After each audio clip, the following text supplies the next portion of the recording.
The Great Happiness. बुद्धं शरणं गच्छामि। मनोपुब्बंगमा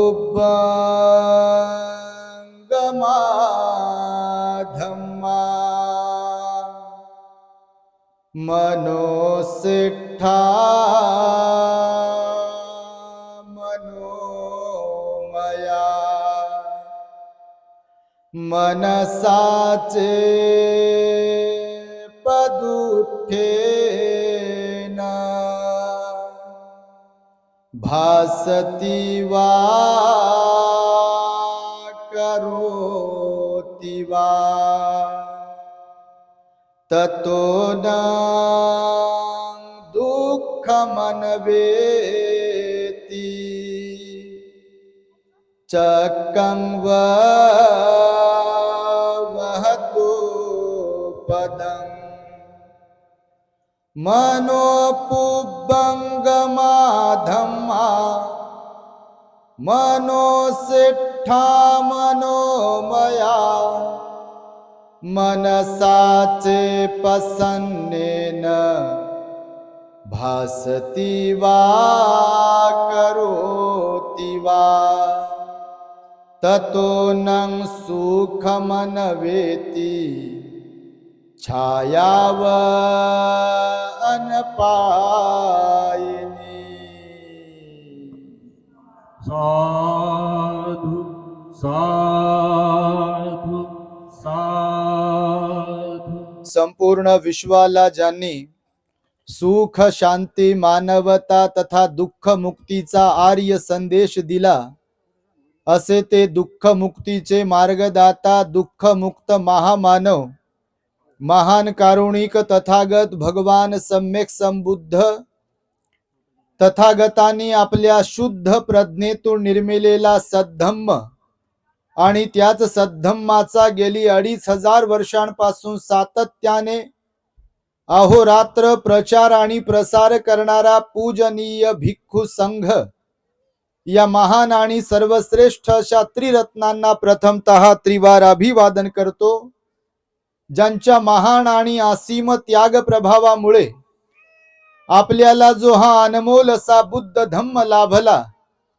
आणि ज्यांच्यामुळे आपल्याला हे एवढे मोठे वैभव प्राप्त झाले, असे महान युग प्रवर्तक भारतीय राज्यघटनेचे शिल्पकार परमपूज्य बोधिसत्व डॉक्टर बाबासाहेब आंबेडकर या महामानवाच्या महान अशा धम्मक्रांतीमध्ये संपूर्ण जीवनाला समर्पित करून संपूर्ण परिवर्तनवादी संत महापुरुषांच्या विचारांचंही स्मरण करून आज आपल्या नाशिक जिल्ह्यातील उज्जनी तालुका सिन्नर जिल्हा नाशिक या ठिकाणी बुद्धमूर्ती प्रतिष्ठापना व बुद्ध विहार लोकार्पण सोहळा या कार्यक्रमाचं आयोजन करण्यात आलेलं आहे। तेव्हा संपूर्ण जगताप परिवार यांच्या वतीने त्यांची सुपुत्री दिवंगत प्रज्ञाताई हिच्या स्मृतिप्रीत्यर्थ या बुद्ध विहाराचं निर्माण करून आज संविधान दिनी त्याचा लोकार्पण सोहळा आणि बुद्धमूर्ती प्रतिष्ठापना हा कार्यक्रम या ठिकाणी संपन्न होतोय।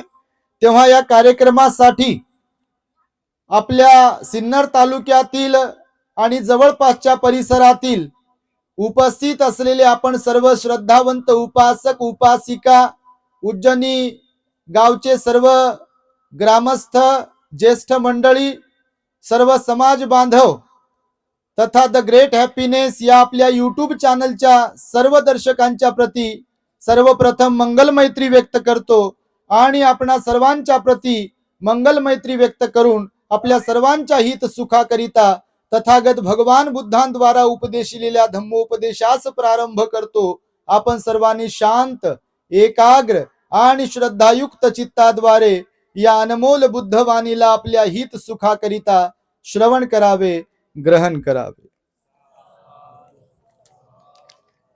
मनस्वी हर्ष होत आहे।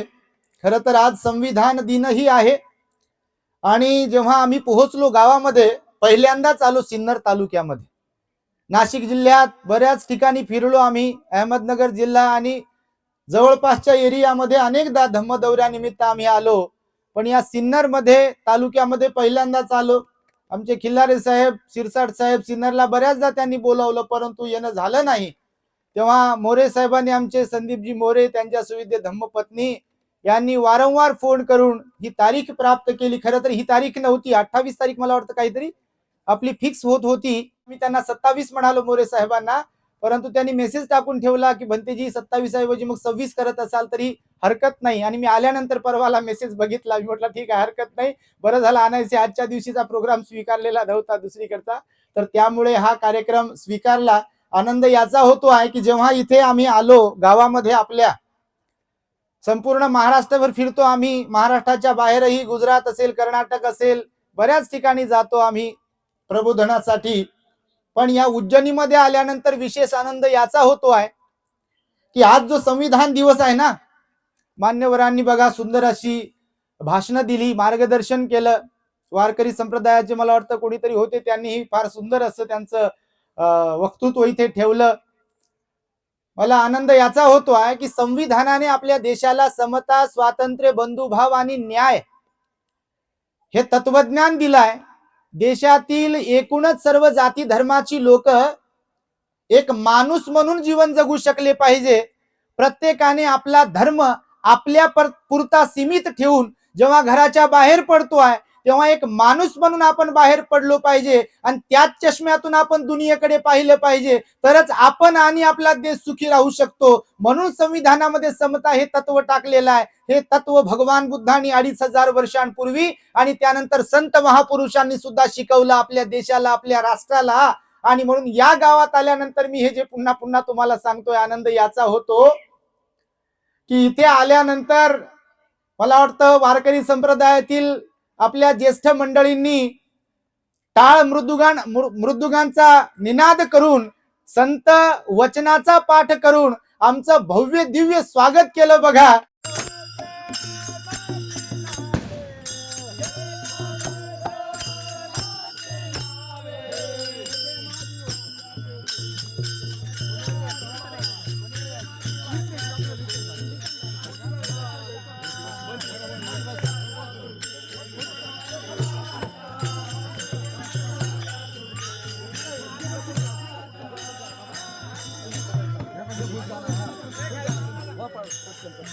आणि त्यामुळे आम्हाला फार आनंद झाला. आणि तिथे असा विचार मनात आला की खरंच गड्या, गावागावामध्ये जर असं सर्व जाती धर्माची, सर्व समाजाची लोक एका दिलाने गुणागोविंदाने जर वागतील, तर मला सांगा, आपण ज्या कुठल्या धर्माला फॉलो करता, ज्या धर्माचं अनुसरण करता, तेव्हा त्या धर्मातल्या ज्या महापुरुषांची शिकवण आहे समतेची, ती खऱ्या अर्थाने आचरणात आणल्यामुळे आपला देश पुन्हा गतवैभवास प्राप्त केल्याशिवाय राहणार नाही. हे तुमच्याकडून पाहून मला एक मनात विचार आला, त्यामुळे मी तुमचं मनपूर्वक अभिनंदन करतो. इथे बसलेलेही आपण, मला वाटतं बहुतेक समाजामधली आपण माणसं आहात आणि त्यामुळे निश्चितच तुमचं कौतुक करावं तेवढं कमी आहे. खरं तर आपले जगताप सर जे आहेत, कुठे बसले, हा पुढे बसले, जगताप सर, एकुलती एक मुलगी गेली प्रज्ञाताई. मुलीचं जाण्याचं दुःख काय असते हे ज्यांची मुलगी किंवा मुलगा गेला नाही त्यांना कळणारच नाही. कारण भगवंताचं वचन आहे, दुसऱ्याच्या दुःखाची जाणीव किंवा दुसऱ्याच्या दुःखाला पाहून मनात दया, करुणा त्यांच्याच निर्माण होऊ शकते जेव्हा तसं दुःख ज्यांनी भोगलेलं आहे. ज्यांनी तसं दुःख भोगलं असेल त्यांना त्याची जाणीव होईल, पण ज्यांनी तसं दुःख भोगलं नाही ते फक्त हळहळ व्यक्त करतील तेवढ्या पुरती. आणि त्यामुळे बघा, एकुलती एक प्रज्ञा नावाची, नावही एवढं सुंदर ठेवलं होतं सरांनी. प्रज्ञा हे ज्ञानाची, विजडम म्हटलं त्याला इंग्लिशमध्ये प्रज्ञेला, म्हणजे ज्ञानाला नॉलेज म्हणतात आणि प्रज्ञा ह्याला विजडम म्हटलेलं आहे.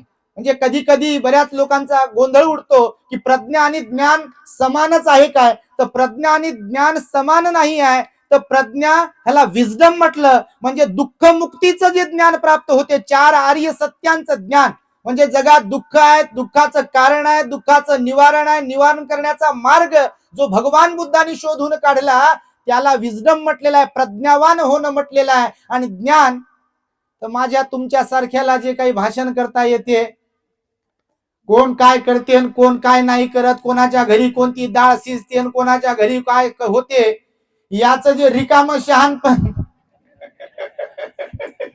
याला ज्ञानच म्हणतात.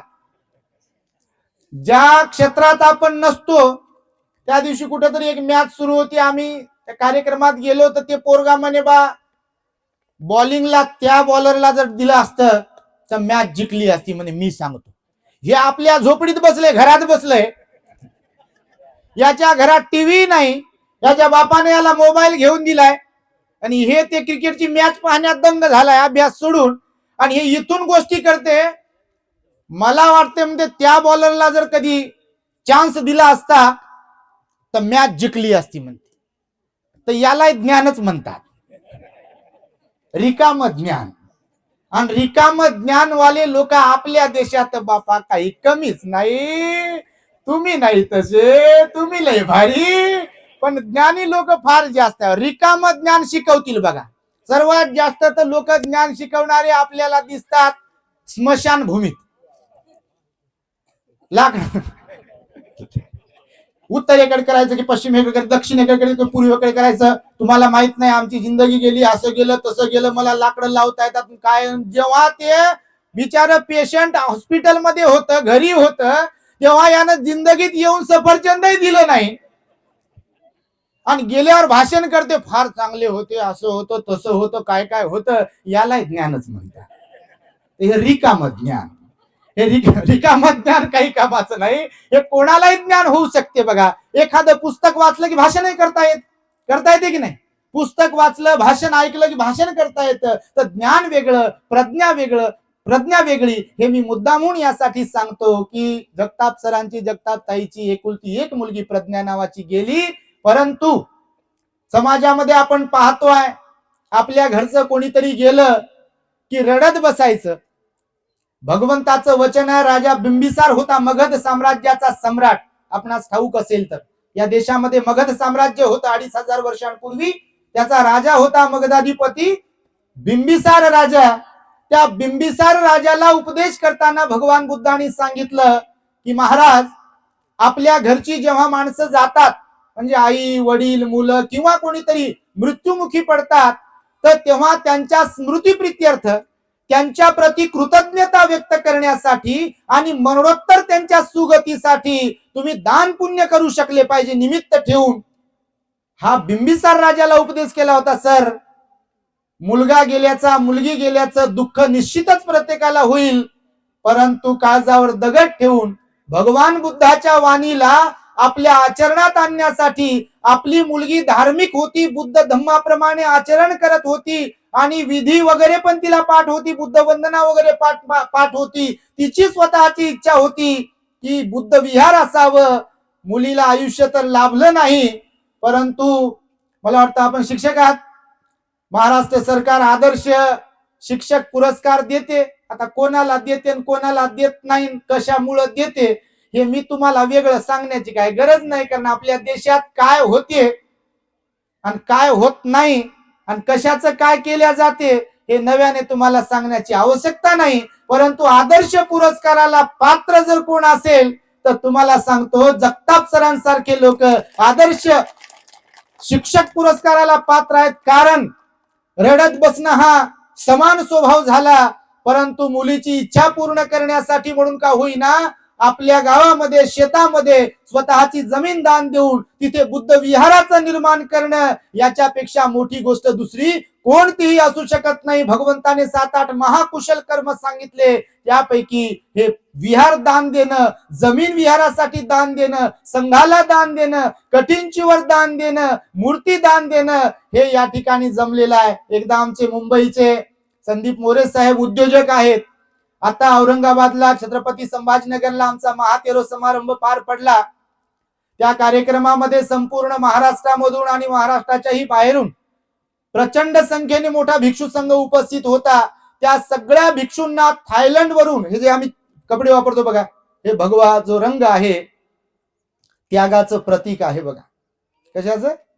हे त्यागाचं प्रतीक आहे. आणि म्हणून साधू संन्याशांच्या अंगावरती तुम्हाला किंवा जे महाराज वगैरे तुम्हाला दिसतात आपल्या देशामध्ये त्या सर्वांच्या अंगावरती भगव वस्त्र असं दिसते. हे त्यागाचं प्रतीक आहे.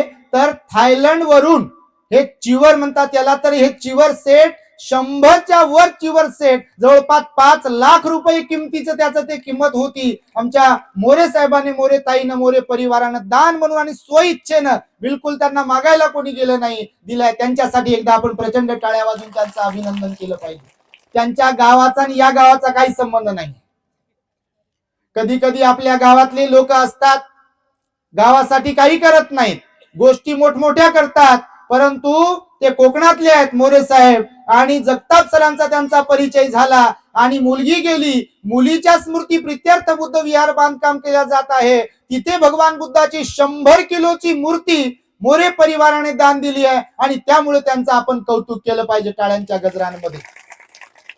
खरं तर भगवंताचं संताचं वचन आहे, आएगा सो जाएगा राजा रंक फकीर असं म्हटलेलं आहे. येणारे जाण्यासाठीच येत असतात. मी तुम्ही प्रत्येक जण इथे परमनंट कोणी नाही आहे.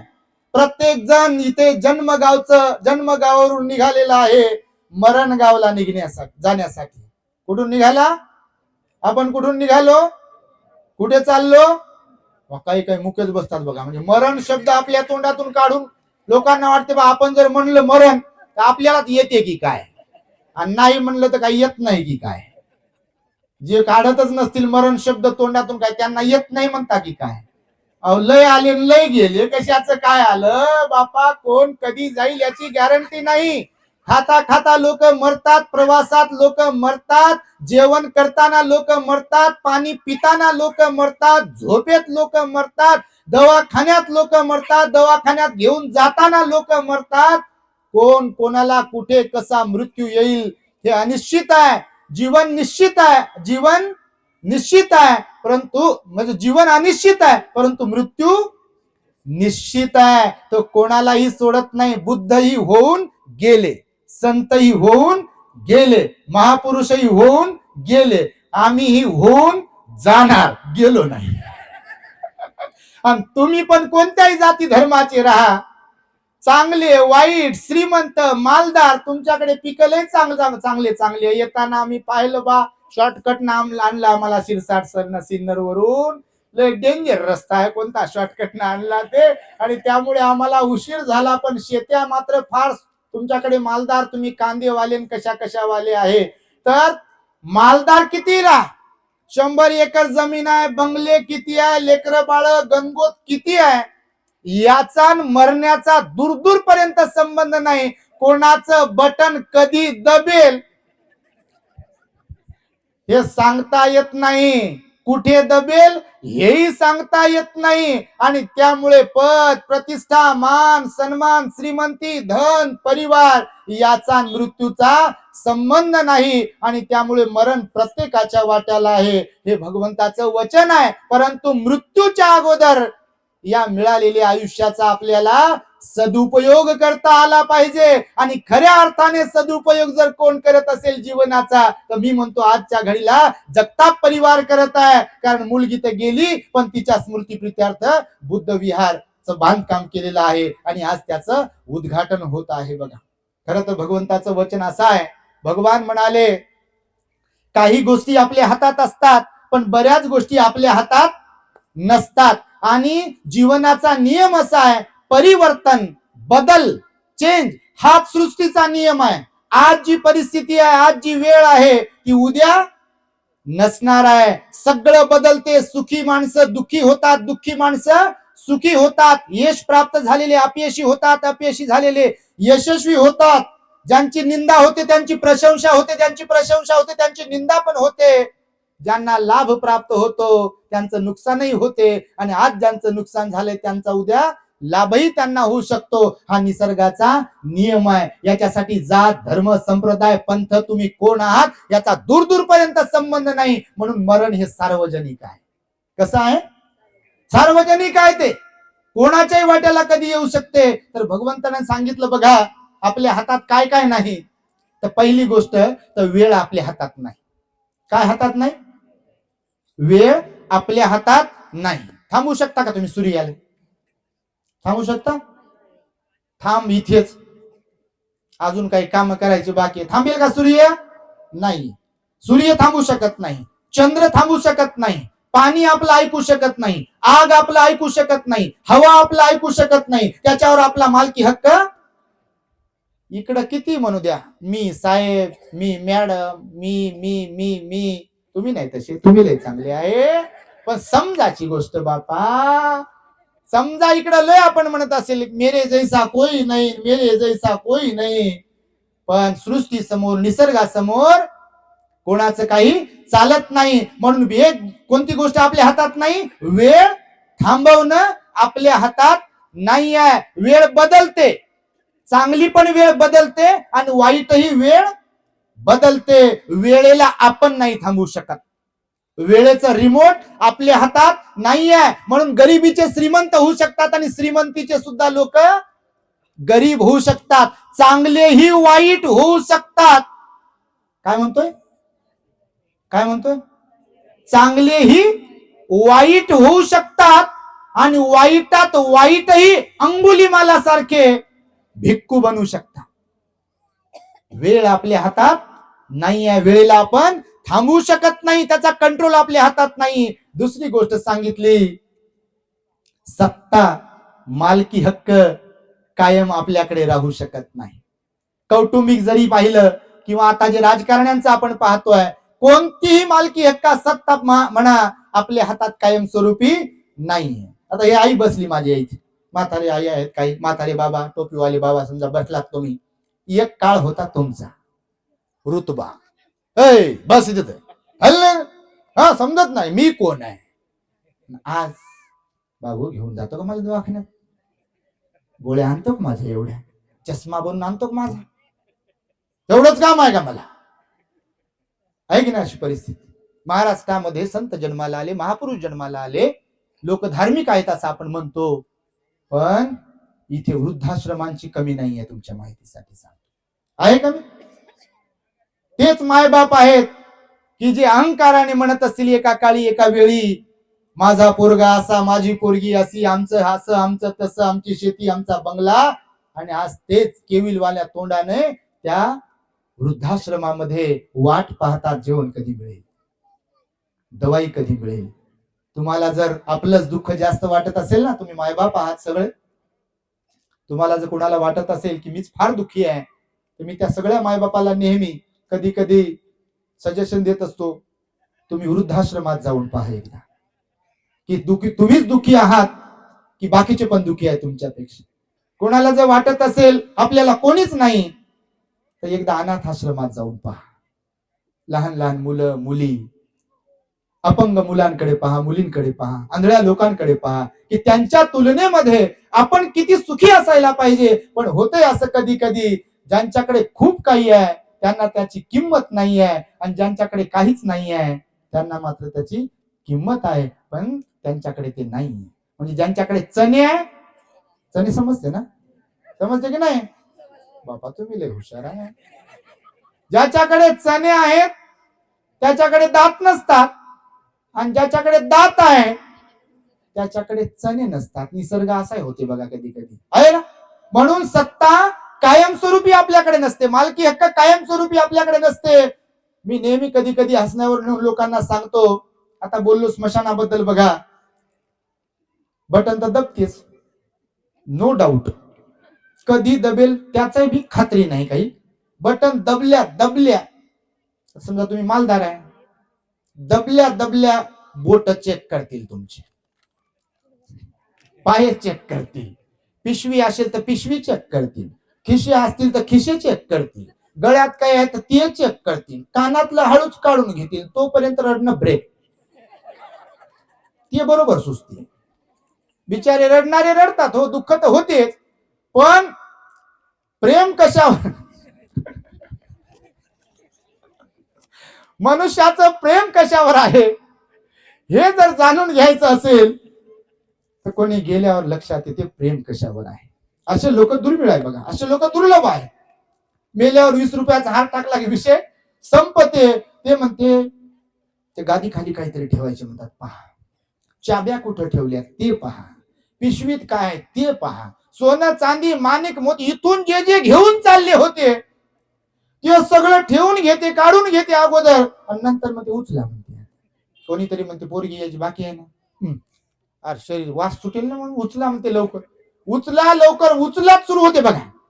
अगोदर तर हॉस्पिटलमध्ये जर जीव गेला असेल तर आपण जर साहेब मॅडम कोण असं समजा तालेवार असेल स्वतःला म्हणून घेणारे, समजा तुम्ही नाही तसे, तर गाडी बॉडी जर येत असेल तर लोक अगोदर काय म्हणतात, साहेब कुठपर्यंत आले असं नाही होत. आपली किंमत गेल्या बटन दबल्या दबल्या झिरो होती बघा. खरोखरच बॉडी कुठपर्यंत आली, प्रेत कुठपर्यंत आले म्हणतात. साहेब ताई बाई अक्का विचार करा पक्का असं कोणी म्हणत नाही, कुठपर्यंत आले. मग तिथून गाडी निघाली की फोन करा म्हणतात आम्हाला, म्हणजे आम्ही तिथं पोहोचतो. मग तेव्हा लोकांकडे वेळ कुठे आहे. आणि आल्यावर पण घरात ठेवलं. कोरोनात तर बापा विचारूच नका काय झालं. कोरोनात तर व्हिडिओ कॉल सुरू होता. डॉक्टर आम्हाला व्हिडिओ कॉल करून दाखवा आणि तुम्ही तुमचंच घेऊन जाते किट लावून अंगाला. कायचा ढेकळाचा कोरोना होता बापा. लोक असेच मेले हो, काही काही बिचारे कोरोनामध्ये. माहिती होतं मग असेच लोक मेले बघा. काही काही घाबरू घाबरू लोक मेले. आम्ही पाहिलं हो हॉस्पिटलमध्ये, घाबरू घाबरू लोक मेले. कारण भीती माणसाला मारून टाकते बघा. आणि त्यामुळं आपली किंमत संपत्ती आहे. लोक मेल्यावर घरी आल्यावर म्हणतात उचला म्हणतात. आता स्मशानात गेल्यावर म्हणतात टेंभा बनवला काय म्हणतात लोक, म्हणतात का नाही.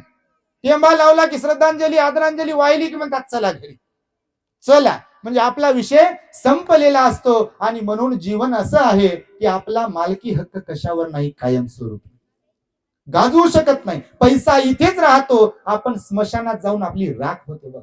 संत कबीर होऊन गेले आपले, माहिती आहे तुम्हाला, माहित आहे ना संत कबीर होऊन गेले. सुफी संत कबीर होते भारतामध्ये फार मोठे. बाबासाहेबांनी भगवान बुद्धाला संत कबीराला गुरु मानलं, महात्मा फुलेंना गुरु मानलं. बाबासाहेबही एकच असं व्यक्तिमत्व झालं आपल्या देशामध्ये. अभिमान याचा वाटतो. तुम्ही पहा लोक फार गोष्टी करतात, मी थोडस डायरेक्टली बोलत असतो. लोक फार गोष्टी करतात, आम्ही धार्मिक आहोत, सगळ्या बऱ्याच धर्माचे लोक, तुमचीच गोष्ट नाही, आम्ही धार्मिक आहोत, आमचा धर्म श्रेष्ठ आहे. बऱ्याच आपल्या देशातले बहुतेक लोक असे म्हणतात.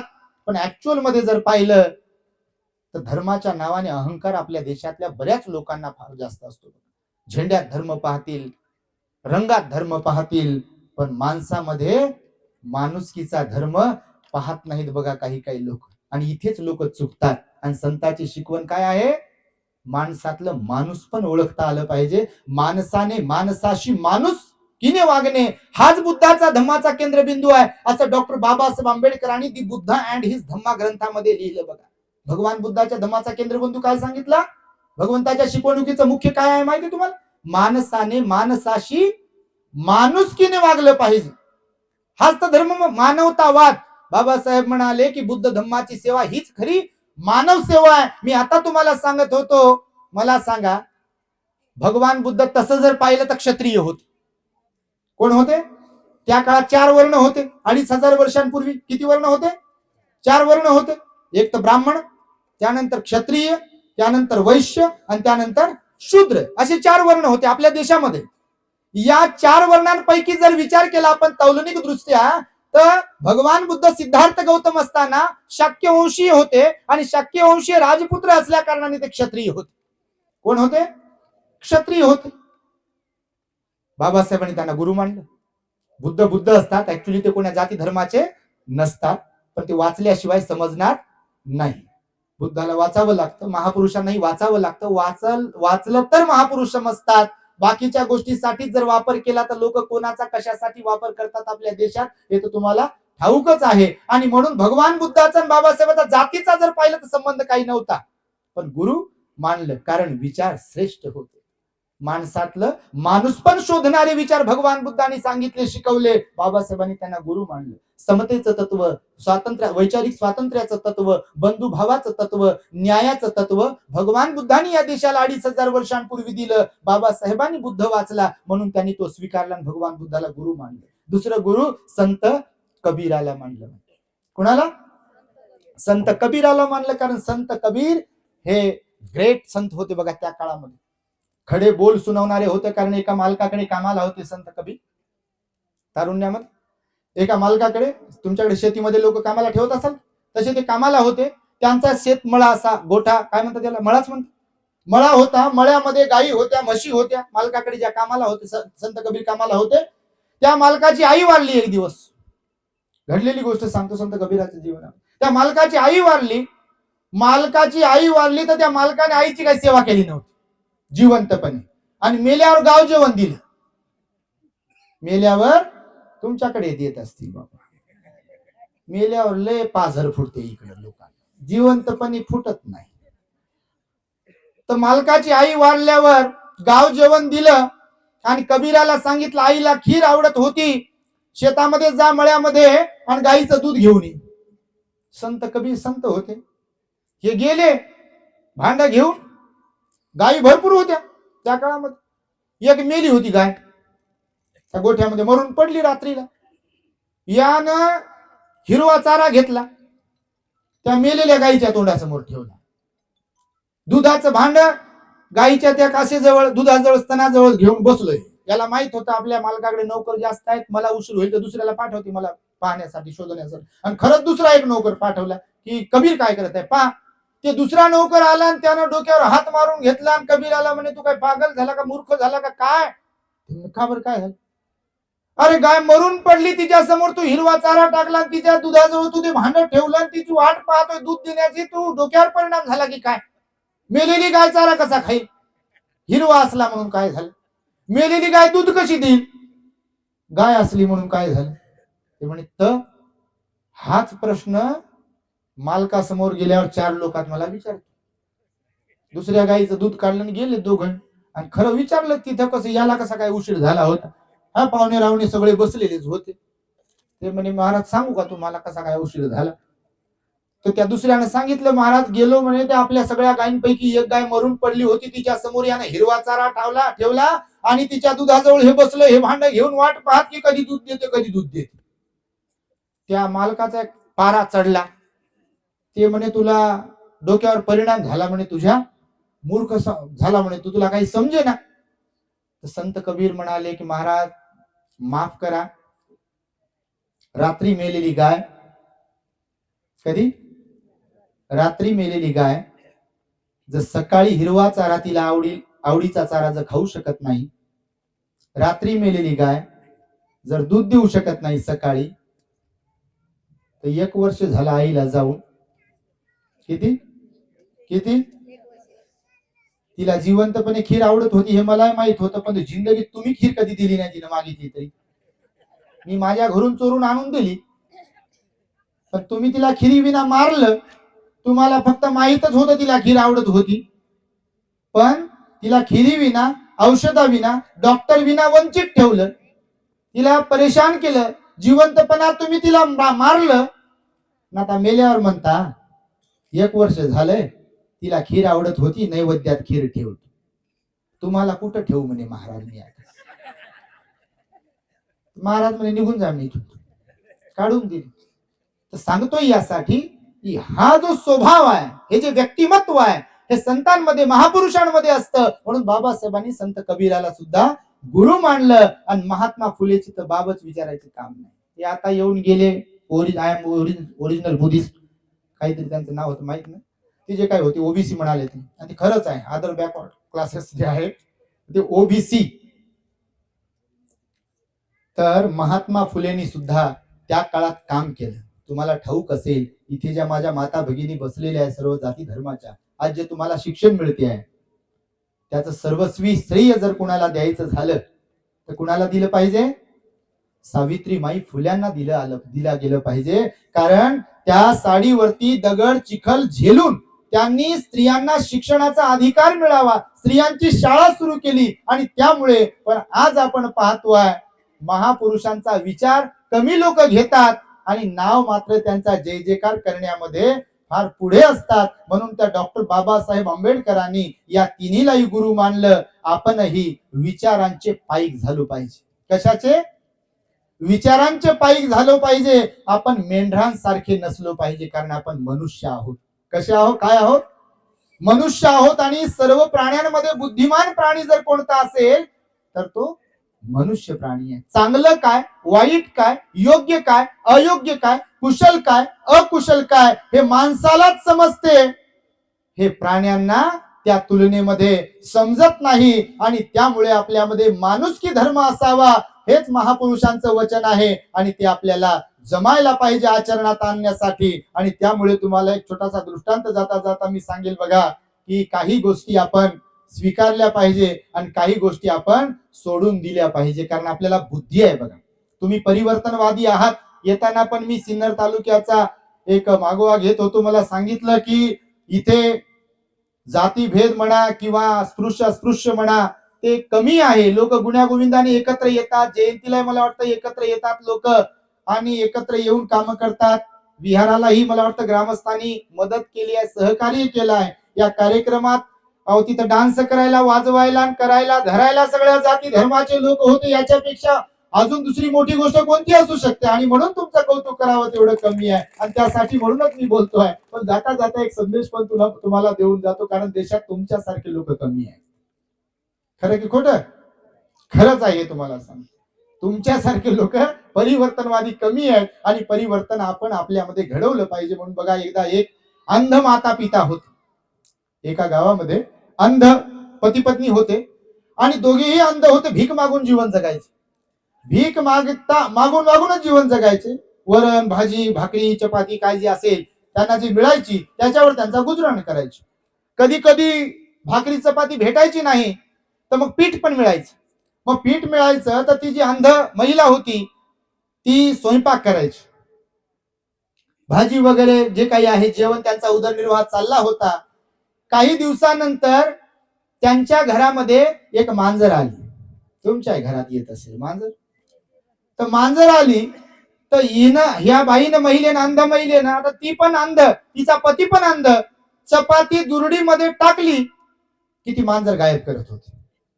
आता त्या बिचाऱ्या माणसालाही दिसे ना आणि त्या बिचाऱ्या महिलेलाही दिसे ना. तर हे विचारात पडले. आणि मांजर मांजरच असते. मांजरीच्या रूपाचे काही लोक असतात समाजामध्ये, मुख्य पक्के. गाव बिघडवतील, समाज बिघडवतील, घर बिघडवतील, परिवार बिघडवतील, कुटुंब बिघडवतील आणि देशही बिघडवतील. बघा, आणि मी कुठं काय केलं? मी कुठं बोललो आणि मी कुठं म्हणलो आणि मी काय केलं? मी तर पाहिलंय नाही, मी तर गेलोय नाही, मी तर विचारलंय नाही, मला तर माहितही नाही, मी तर काय घरीच होतो. अशा विचाराचे काही काही लोक आपल्या देशात आहेत. आणि ते तसे लोक जर देशातले वाढले की देशाचा खाना खराबा व्हायला वेळ लागणार नाही. पुन्हा इंग्रजांसारखे जर लोक आपल्या देशात आले तर मग इथून तिथून सगळ्यांचं वाटोळ झाल्याशिवाय राहणार नाही. पण मांजरीच्या स्वभावाचे लोक नसले पाहिजे. तर ती मांजर येत होती, चपात्या खाऊन घेत होती, हे बिचारी उपाशी राहायची त्या दिवशी. असं चाललं एक दिवस. यांना कळे ना नेमकं होतंय काय. चपात्या तर टाकतो दुरडीमध्ये, पण चपाती राहत का नाही दुरडीमध्ये, टिकत का नाही. तर एक दिवस असंच हात त्या महिलेचा, अंध महिलेचा मांजरीच्या डोक्याला लागला आणि हिला कळालं. मांजर ओरडली लगेच. आणि हिला लक्षात आलं की अरे गड्या, हा खेळ सगळा मांजरीचा आहे. मांजर येते आणि चपाती घेऊन बाजूला बसून खाते. आवाज नाही काहीच नाही. मग काय तर नवऱ्याला सांगितलं की तुम्ही एक दंडुका घ्या, मी स्वयंपाक करायला बसले की तुम्ही दरवाजात बसून, आता तुम्हाला पण तर दिसत नाही मलाही दिसत नाही, तर काय, तर जोपर्यंत मी स्वयंपाक करते तोपर्यंत दरवाजावर ती काठी वाजवत राहा. मांजरीला थोडी माहिती की आपण अंध आहोत म्हणून. ते म्हणे गड्या गणित बरोबर आहे. केलं सुरू. मग सुरू केलं तर चपाती तशीच राहिली ना दुरडीमध्ये. कोण घेऊन जाईल? मांजरीचं येणं बंद झालं. मांजरीचं येणं बंद झालं. पण मग काही दिवसानंतर त्या भगिनीला, अंध भगिनीला दिवस गेले, दिवस राहिले, गरोदर राहिली, मुलगा झाला, मुलगा मोठा झाला. हे नित्यक्रम सुरूच होता. जेवायला स्वयंपाक करायला बसली बायको की दरवाजावर टन टन दन दन, मांजरी येण्याचं बंद.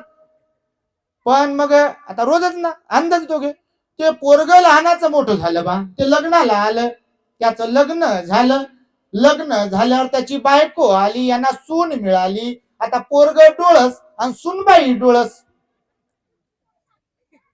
सत्ता बदलली, स्वयंपाक करायची गरज पडली नाही. अंधा त्या भगिनीला सुनबाई स्वयंपाक करत होती, कारभार बदलला ना. मी आता सांगत होतो तुम्हाला, सत्ता बदलते, सत्ता बदलते.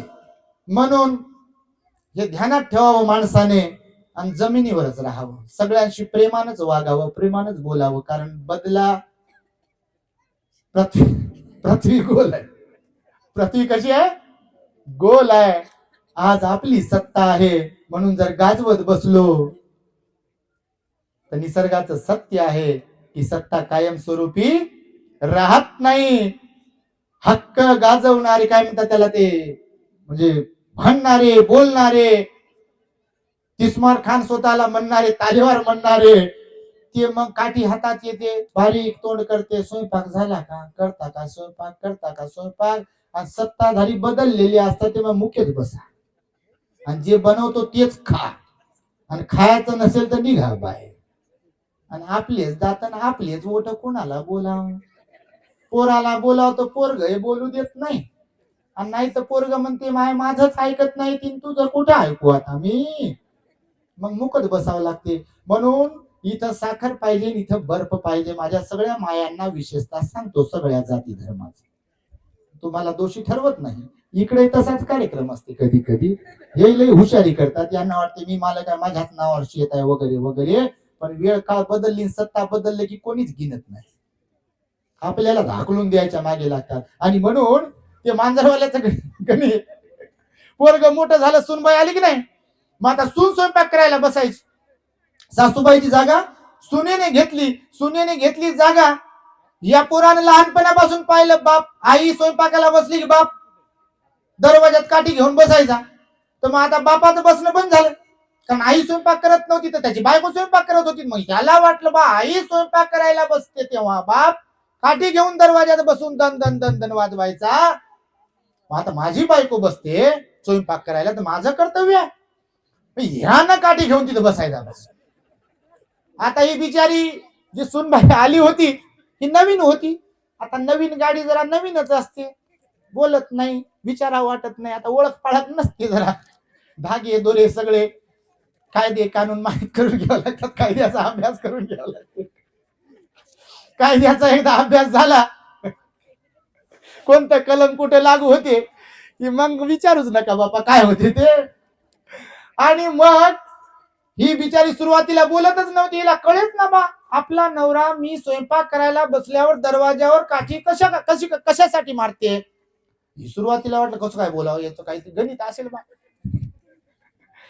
दिवस गेले, काही दिवस 5-6 महिने, वर्षभर झालं, गाडी रुळली,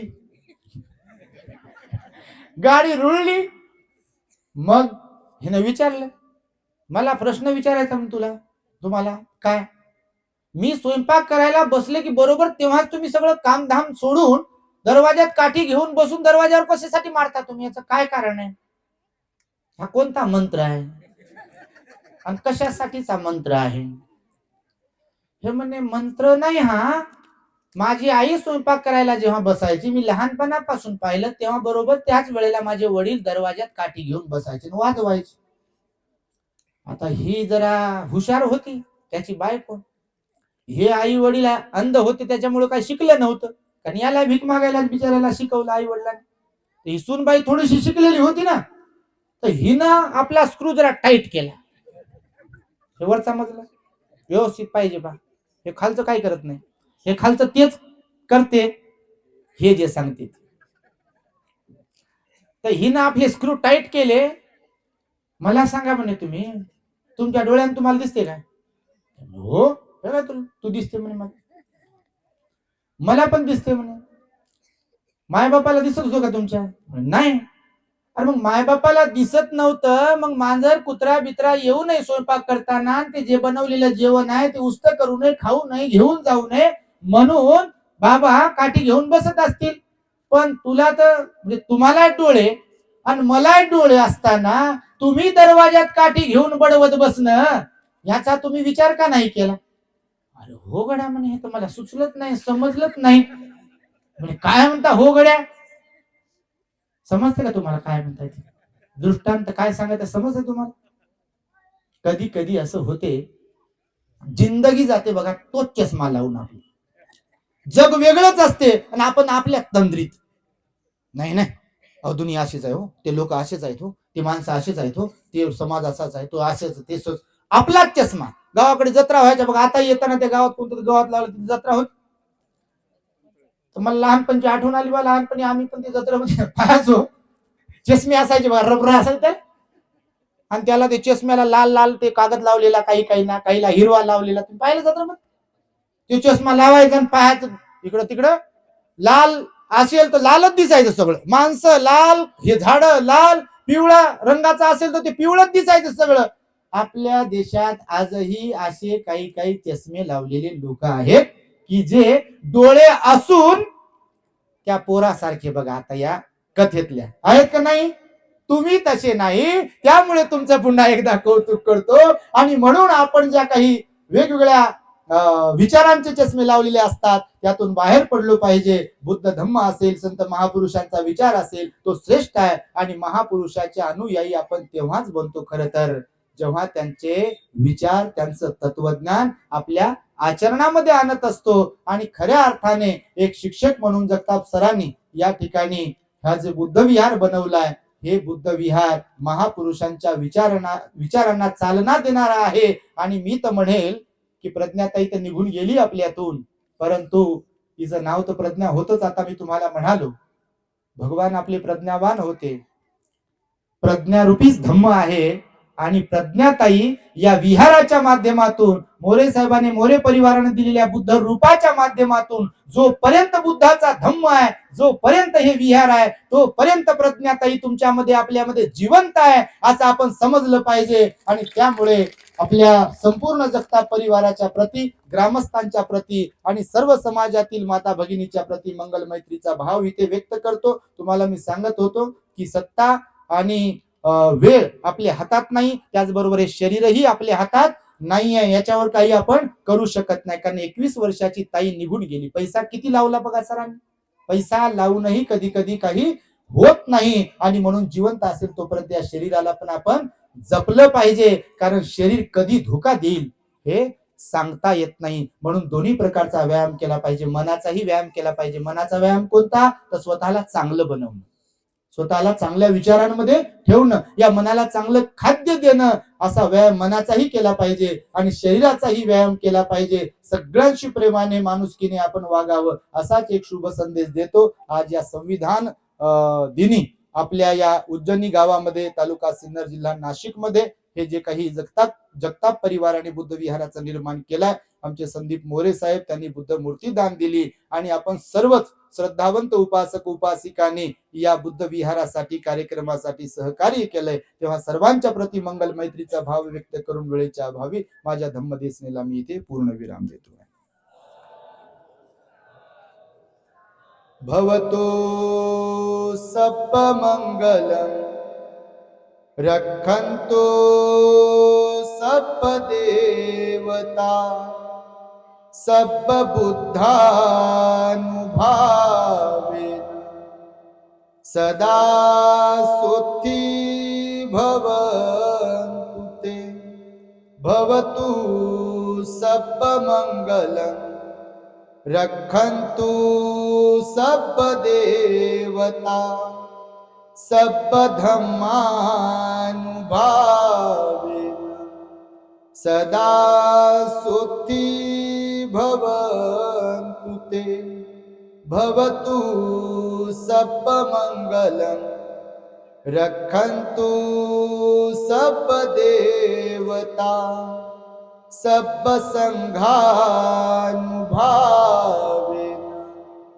सदा सुखी भवन्तु ते.